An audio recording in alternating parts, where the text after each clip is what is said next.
Okay, so you're really diving deep into this, huh? You want to make those digital worlds look real enough to touch. We're talking like games and movies and all that. Hmm. And you've given me a stack of research papers on this stuff.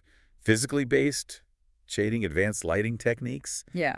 You really went all out. Yeah, it's really fascinating stuff. It all comes down to light and how it interacts with surfaces, those little details that make our brains go, hey, that looks real. And these papers, they really get into the weeds. Mm. Like this one about ambient occlusion in Grand Theft Auto V. You know how real the shadows look in that game? They figured out a way to make them look even better without sacrificing performance. It's amazing what they did there. Yeah, they use something called Monte Carlo ground truth to achieve Yeah. that. And honestly, that sounds way more complicated than I was expecting. It's less scary than it sounds. It's actually a pretty clever way of simulating light transport. So, like, how does that even work? So imagine like you're trying to recreate a giant mosaic, but instead of like carefully placing each piece, you're kind of just throwing buckets of sand at it. I think I see where you're going with this. And Monte Carlo is kind of similar. You throw enough sand, or virtual light rays in this case, and you end up with a pretty darn accurate picture of how the light should look. Wow, that's a really cool way to think about it. So it's like statistically cheating your way to perfect lighting. You could say that. But does it actually make a difference that you can see in the game? Oh, absolutely. Mm. Objects just look like they're actually part of the environment. Mhm. Instead of just floating on top of it, the paper shows some side-by-side comparisons. And honestly, it's hard to go back once you've seen the difference. Wow, so it's not just a technical thing. It really makes the whole world feel more believable. Yeah, exactly. Speaking of believable, this paper on how they rendered the water and Finding Dory just blew me away. I mean, that water, it looks so real. Yeah, they really nailed it. But apparently, it wasn't easy. They had to create this whole system for controlling how the light interacted with the water. They even used something called light path expressions. What in the world are those? So it's kind of like setting the rules for how the light should behave. Like telling it, okay, when you hit this water, I need you to bend this way. And when you bounce off the surface, do this. It's all about getting those reflections and refractions looking, right? Which can be really difficult to do convincingly. So it's like giving the computer a crash course in the physics of light. Yeah. Like, this is how you should behave when you encounter water. That's really cool. Yeah. But there's this one part that I found really interesting about artistic freedom. They talk about how sometimes relying too much on physically accurate rendering can make things look less realistic. That seems kind of counterintuitive, doesn't it? It's a balancing act, for sure. What Pixar found was that sometimes to get that hyper-realistic look, you have to bend the rules of physics just a tiny bit. And light path expressions actually gave them the control to do that. They could tweak things here and there just to make sure everything looked perfect. Wow, so they're like masters of illusion, using science to trick our eyes into believing what we see. In a way, yeah. Now, they have this other paper about path tracing, which sounds like kind of the holy grail of realistic rendering, but sounds like even that has its challenges. They talk about needing these reciprocal and energy-conserving materials. Wait, hold on. Reciprocal materials? That sounds like something out of a physics textbook. Don't worry, I'll explain it in plain English. Please do, because I think I failed that class. Basically, path tracing is all about simulating how light bounces around in a scene before it finally reaches your eye. Like a pinball machine, but for light. Okay, I kind of get that. Now, for that to work properly, the materials in the scene have to play by the rules. And one of those rules is reciprocity, which means that no matter which direction the light hits the surface, it should act the same way. Like if you shine a light from the left or the right, the reflection should look consistent. So consistency is key. Got it. But what about these energy-conserving materials? What are those all about? Well, light carries energy, right? And energy can't just disappear. So with energy-conserving materials, they're making sure that the total amount of light in the scene stays constant. No random glowing objects or weird shadows, just Yeah. natural-looking lighting. Right, like a perfectly balanced ecosystem, but for light. Exactly. Okay, we've been talking a lot about Pixar, but this last paper takes us from the world of animated films to something that might be a little more up your alley. HDRI capture in Unity. Oh, yeah. HDR is awesome. This one seems a lot more technical, though. Yeah. Talking about fisheye lenses and brackets and even lux meters. So before we get into all of that, can you give me the quick rundown on what HDRI capture even is and why should someone who cares about realistic rendering care about it? Okay, so you know how sometimes when you take a picture, the bright parts are all washed out or the shadows are just completely black? Oh yeah, I hate when that happens. That's because our cameras have limits on how much light and dark they can capture at the same time. HDRI stands for High Dynamic Range Imaging.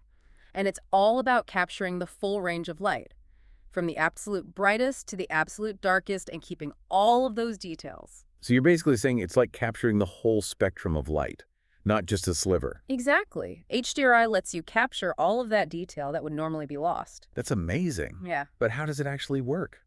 The paper mentions using a fisheye lens, which makes sense. You'd want to capture the whole scene. But what about the rest of it, like the brackets and stuff? Right. So the fisheye lens is what lets you see everything, like a panoramic photo, but even wider. And then the brackets come in because to get that full dynamic range, you need to take multiple photos at different exposures. So you're taking a bunch of pictures really fast, each one letting in a different amount of light. Exactly. And then you use special software to combine all of those images into one super image. And that's where you get that incredible detail, from the tiniest little highlights to the deepest shadows. That's really clever. So what about the lux meter? What role does that play? Oh, the lux meter is important because it measures the actual brightness of the light in the scene. And why is that so important?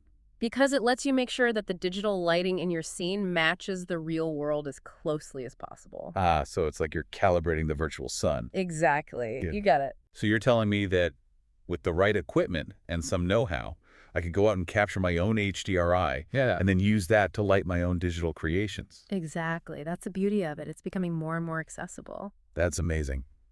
Okay, we've talked about shadows and water and even capturing real-world light.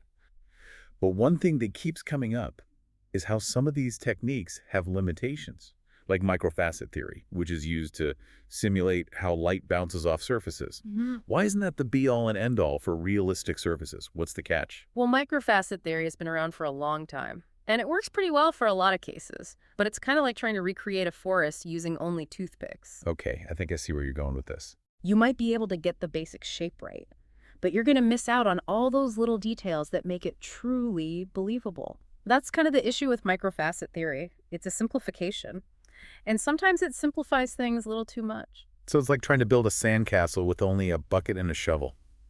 You can get the basic form down, but good luck sculpting anything intricate. Exactly. You're not going to get those fine details. So what kind of details are we missing out on? Well, for one thing, it doesn't fully account for something called multiple scattering. Multiple scattering. What's that? So imagine light hitting a rough surface, like leather or a rocky terrain. The light doesn't just bounce off once, it bounces around between all those tiny bumps and grooves before it finally escapes. Oh, I see. So it's like a pinball machine? Exactly.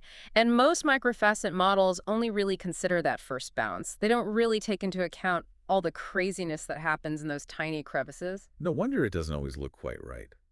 What else are they missing? Well, there's also the issue of shadowing and masking. Shadowing and masking. Yeah. Now you're just making up words. No, it's a real thing. So when light hits a surface at a steep angle, some of those microfacets actually cast shadows on each other. So it's like a miniature city at sunset. Yeah. All the buildings casting shadows on each other. Exactly. Yeah. And traditional microfacet models don't always handle that very well, which can affect how realistic the rendering looks. So they're trying to capture those subtle variations in lighting that give a material its own unique look. Precisely, because those details are what make the difference between something that looks flat and something that looks real. It's all about the nuance. So how are they addressing these limitations? How are they making microfacet theory even better? Well, one really promising approach is to use data-driven models.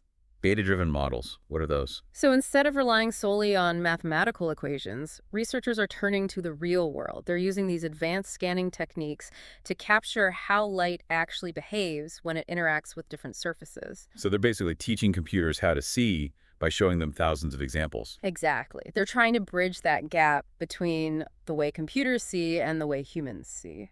That's fascinating. Yeah. And what about this thing I've heard about called wave optics? What is that all about? Wave optics. Now that's where things get really interesting.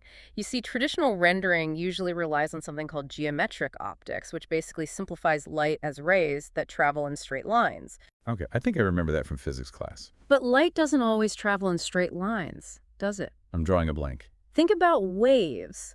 When you drop a pebble in a pond, what happens? It creates ripples. Exactly.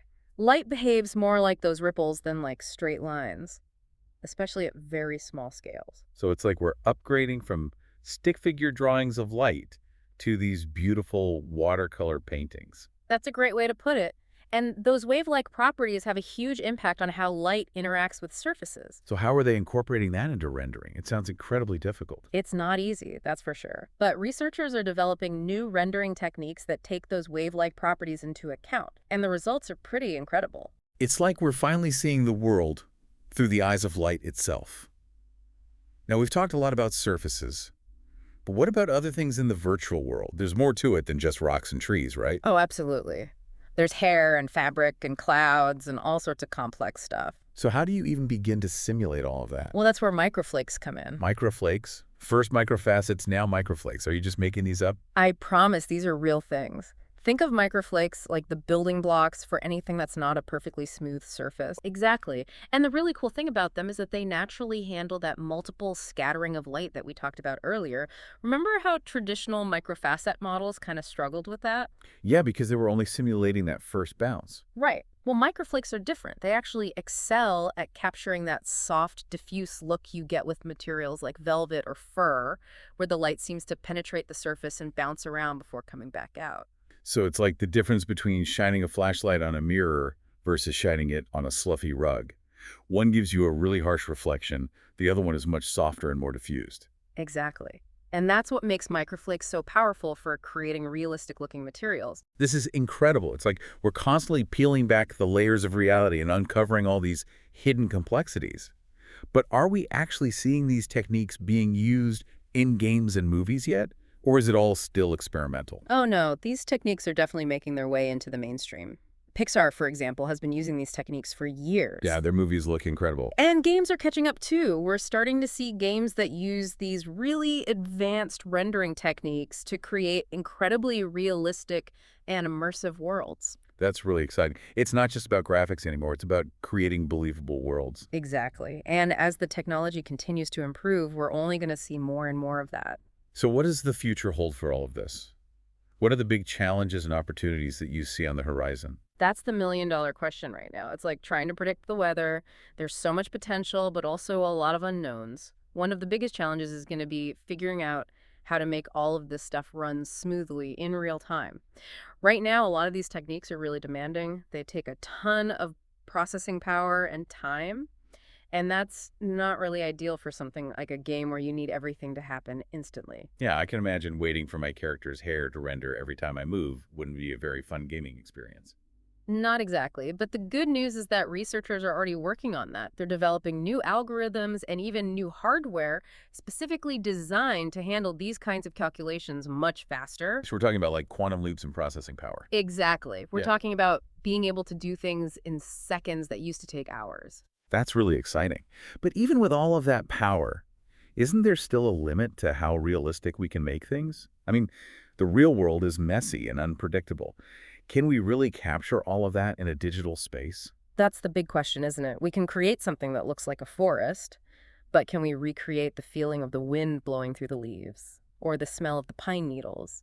The real world is about so much more than just what we see. It's a whole sensory experience. It's like the difference between looking at a picture of a delicious meal and actually tasting it. Exactly. You can't really replicate that with just visuals. And that's what makes this whole thing so interesting, because maybe the future of photorealism isn't just about recreating what we see, but recreating how we experience the world.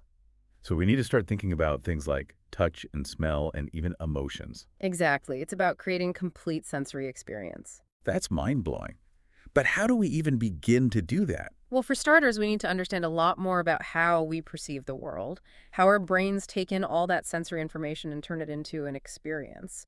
That's a challenge that goes way beyond just computer graphics. It's a challenge that brings together art science and even philosophy. It's like we're trying to reverse engineer reality itself. In a way, yeah.